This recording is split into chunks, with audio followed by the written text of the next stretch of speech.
How are you all? I hope you all are good. So let's start a new chapter today, that is wildlife and forest. The equatorial region between the Tropic of Cancer and Tropic of Capricorn experiences tropical climate, that is high temperature and heavy rainfall throughout the year. The tropical region has dense growth of bushes and trees. The forests are so dense that sunlight and air hardly pass through the bushes and trees. Such forests are called tropical forests और equatorial forests. तो बच्चों, जो equatorial region है Tropic of Cancer and Tropic of Capricorn के बीच, वहाँ का climate tropic होता है, मतलब high temperature and heavy rainfall. इस रीजन में dense growth of bushes and trees हमें देखने को मिलती हैं. यहाँ के फॉरेस्ट इतने डेंस होते हैं कि वहाँ पे सनलाइट एंड एयर पास नहीं हो पाती. ऐसे फॉरेस्ट्स को हम ट्रॉपिकल फॉरेस्ट्स और इक्वेटोरियल फॉरेस्ट्स बोलते हैं. Location and land with an area of about 23.5 lakh square kilometers, the Democratic Republic of the Congo (DRC) is the third largest country in Africa after Sudan and Algeria. The equator passes through the northern part of the country. The Democratic Republic of Congo was earlier known as Zaire. The Democratic Republic of the Congo is surrounded by 9 independent countries. तो बच्चों, अगर हम location and land की बात करें तो with an area of approx 23.5 lakh square kilometres, DCR third largest country है Africa की after Algeria and Sudan. The Democratic Republic of Congo was earlier known as Zaire. Democratic Republic को 9 independent countries में divide किया है. आइए देखते हैं.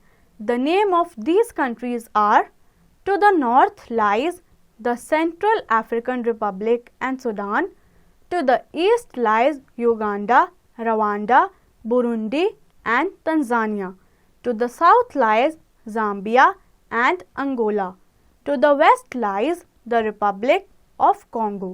तो बच्चों, ये सारी north, east, south and west में डिवाइड करी हुई 9 कंट्रीज हैं.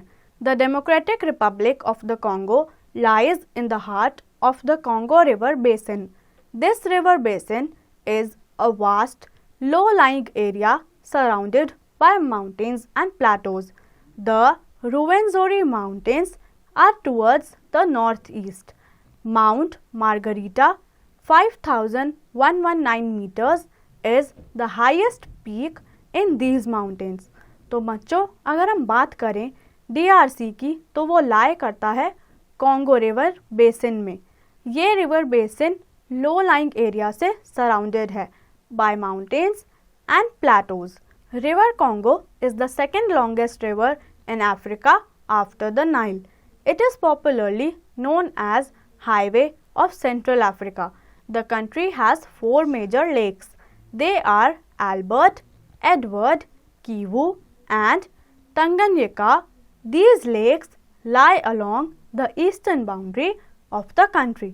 तो बच्चों, जो रिवर कॉन्गो है वो अफ्रीका का सेकेंड लॉन्गेस्ट रिवर है, जिसे हम हाईवे ऑफ सेंट्रल अफ्रीका भी बोल सकते हैं.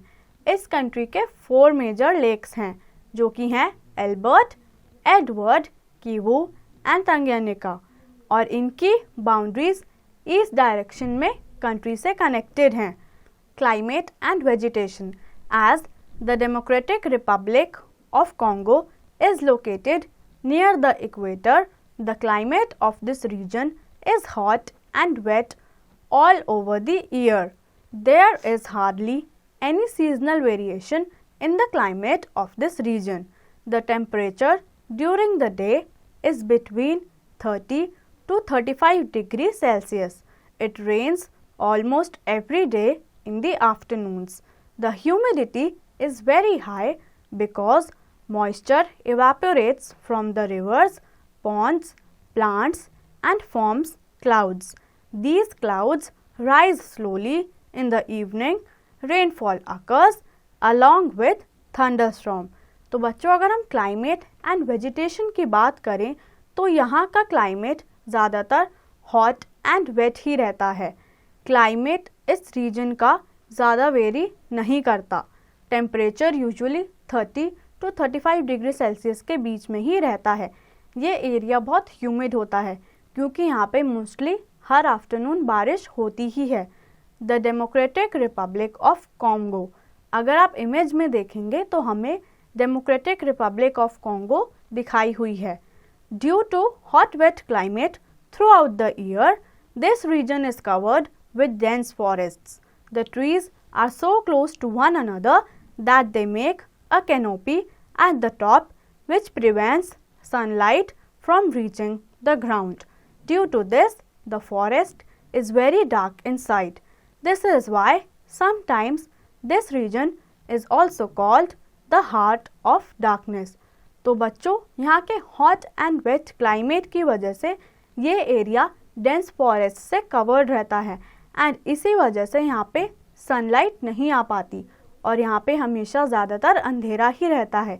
इसीलिए इसे हम हार्ट ऑफ डार्कनेस भी कहते हैं. Some of the main trees of these forest are mahogany, rosewood, rubber, cinchona, bamboo and oil palm, etc. The forests are so thick that they can't be easily exploited. तो बच्चों यहाँ के forest के कुछ main trees हैं mahogany, rosewood या फिर rubber. ये फॉरेस्ट इतने ज़्यादा थिक एंड डेंस होते हैं कि इन्हें एक्सप्लॉइट करना आसान नहीं होता. In spite of containing forests on a large scale, forestry is not a primary occupation of the region, as transportation is nearly impossible in these dense forests. These thick forests are called as evergreen forests. तो बच्चों हमारे पास forests तो बहुत सारे हैं पर forestry को हम एक ऑक्यूपेशन नहीं बना सकते क्योंकि वहाँ से ट्रांसपोर्टेशन ईजी नहीं है. इसीलिए ऐसे फॉरेस्ट्स को हम एवरग्रीन फॉरेस्ट्स बोलते हैं. Wild life. DRC is famous for its wildlife. The dense forests provide an excellent shelter to animals. Gorillas, chimpanzees and baboons are found in the forests. Lions, hippos, rhinos, leopards, deers and zebra are also found in a large number. Insects such as ants, butterflies, beetles and bees are found here. Reptiles include snakes, crocodiles, alligators, lizards and chameleons. तो बच्चों DRC अपनी wild life के लिए बहुत famous है क्योंकि dense forest animals को एक अच्छा शेल्टर प्रोवाइड करते हैं. यहाँ पे हमें gorillas, chimpanzees, leopards, deers, zebras जैसे एनिमल्स देखने को मिलते हैं. उसके अलावा insects like ants, butterflies, beetles and bees भी यहाँ मिलती हैं. एंड रेप्टाइल्स में snakes, crocodiles and alligators. Elephant, crocodile, lion. Crocodiles and hippopotamuses are found in the swamps and rivers.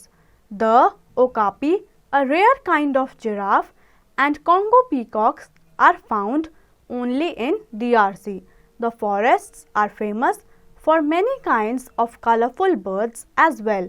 The Democratic Republic of Congo is called the natural zoo of the world. DRC has so rich variety of wildlife that it is called a gigantic zoo. तो बच्चों अगर हम crocodiles and hippopotamus की बात करें ये हमें swamps and reverse में मिलते हैं. ओकापी एक रेयर काइंड का जिराफ और कॉन्गो पीकॉक्स हमें DRC में ही देखने को मिलते हैं. यहाँ के फॉरेस्ट अपनी कलरफुल बर्ड्स के लिए भी बहुत फेमस है. DRC को natural zoo of the world भी बोला जाता है. Knowledge beyond. Shifting agriculture is a type of agriculture in which farmers shift from one forest clearing to another forest clearing after a couple of years. तो बच्चों shifting agriculture एक ऐसी practice है जिसमें फार्मर्स एक फॉरेस्ट की clearing से दूसरी पे शिफ्ट होते हैं हर कुछ सालों में. Life of the people. Agriculture and mining are the main occupations of the people of DRC. Most of the people in this country live in small villages. They make their living by gathering fruits and seeds, hunting, fishing, and farming. They clear a part of the forest and grow vegetables, maize, groundnut, bananas, and cassava, etc. Cassava is the staple diet of the people of Congo. It is a root crop. From its root, they obtain tapioca to make bread. They also eat its root in many other ways. They also grow rubber, palm, coffee, and cotton. Most of them practice shifting agriculture. तो बच्चों, जो DRC के लोग हैं उनकी main occupation agriculture and mining है. वो अपने गुजारे के लिए फ्रूट्स एंड सीड्स को गैदर करते हैं, हंटिंग करते हैं, फिशिंग एंड फार्मिंग करते हैं. वो बहुत से क्रॉप्स भी ग्रो करते हैं जिनमें से एक है कसावा, वहाँ की स्टेपल डाइट. और वो इस खाने की रूट को भी खाते हैं. वो रबड़ भी ग्रो करते हैं, पाल्म, कॉफ़ी एंड कॉटन भी ग्रो करते हैं. एंड वो ज़्यादातर शिफ्टिंग एग्रीकल्चर को प्रैक्टिस करते हैं.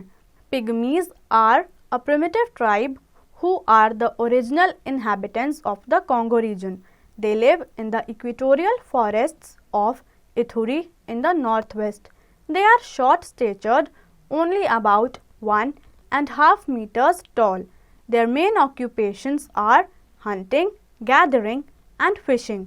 They are very good bowmen. They live in small huts made of branches of trees. They are dark complexioned and have curly hair. They enjoy singing and dancing. Most of the people in villages live in bamboo huts hatched with palm leaves. Pygmies. तो बच्चों, अगर हम बात करें DCR के लोगों की तो वहाँ के लोग बहुत शॉर्ट होते हैं हाइट में और उन्हें हम पिग्मीज कहते हैं. वो अपने गुजारे के लिए हंटिंग, गैदरिंग एंड फिशिंग करते हैं. वो अपने घर ब्रांचेस ऑफ ट्रीज से बनाते हैं. इनका कॉम्प्लेक्शन ज़्यादातर डार्क होता है एंड इनके बाल कर्ली होते हैं. इन्हें नाचना गाना बहुत पसंद होता है. यहाँ के ज़्यादातर लोग बैम्बू हट्स में रहते हैं. Bantu negroes are the other group of people in Congo. They are taller than the pygmies. In the valleys they do farming. Many people have migrated to cities to work in mines and factories. There they have adopted a western way of living. तो बच्चों, जो Bantu Negroes होते हैं वो भी एक लोगों का ग्रुप है जो हमें कॉन्गो में देखने को मिलता है. ये लोग पिग्मीज से टॉलर होते हैं, इसीलिए ये लोग इजीली फार्मिंग कर पाते हैं. Minerals and industries. DRC is rich in minerals. Main minerals that are coined in Congo include cobalt, copper, niobium, tantalum, petroleum, tin, iron ore, and coal, etc.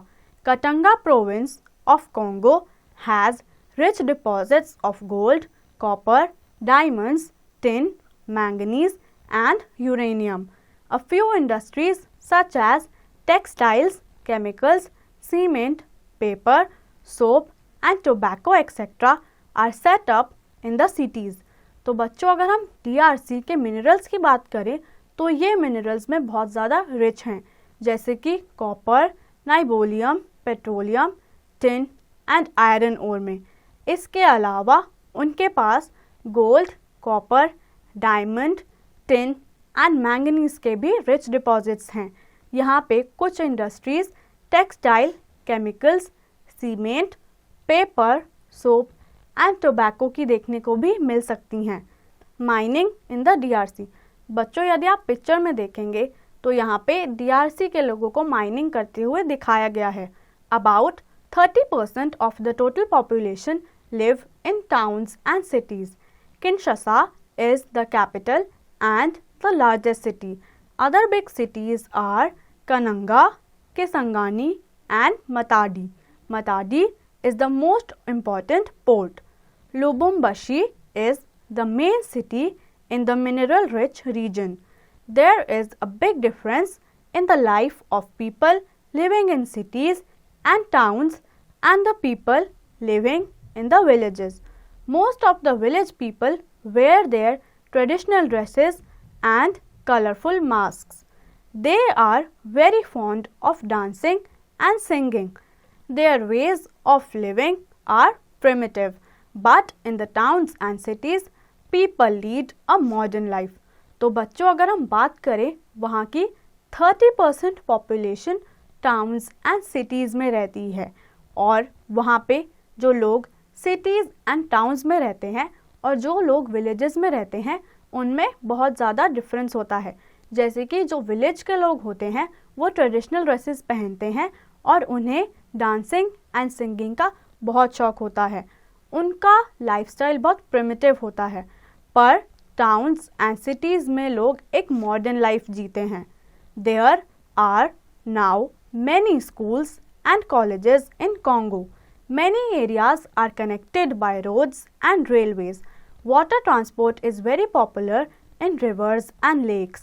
All the big cities are now connected by air routes. तो बच्चों अगर हम बात करें तो Congo में अब schools and colleges बहुत सारे खुल गए हैं एंड वो रोडवेज एंड रेलवेज से भी कनेक्टेड है. उसके अलावा वहाँ पे वाटर ट्रांसपोर्ट भी इजीली हो सकता है और सभी बिग सिटीज़ एयर रूट्स से भी कनेक्टेड है. Think and answer. बच्चों इन क्वेश्चंस का आंसर आप खुद से करेंगे. So this brings us to the end of this chapter.